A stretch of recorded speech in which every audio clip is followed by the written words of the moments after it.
দেখেন ভিতরে যে কন্ডেন্সারটা দেওয়া হয়েছে, কন্ডেন্সারটা সম্পূর্ণ ফিল আপ হয়ে গেছে, সম্পূর্ণ কন্ডেন্সার ফিল আপ হয়ে গেছে। কী পরিমাণে ময়লা দেখেন, তো প্লিজ সমস্যা করবে না, কি করবে। একবার গ্যাস চার্জ করা হয়েছিল তাই না? করছে, এই যে গ্যাস চার্জ করার প্রমাণ আছে, এটা একবার গ্যাস চার্জ করা হয়েছে।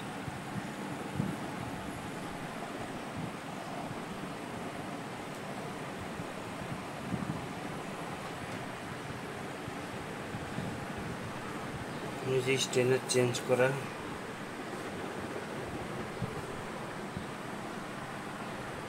খুবই বাজে অবস্থা, একেবারে পুরো ফিল আপ হয়ে গেছে।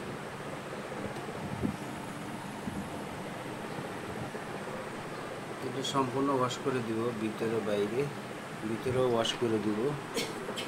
যতটুকু মনে হইতেছে যে ওয়াশ না করার কারণে ফ্রিজের সমস্যা দেখা দিচ্ছে।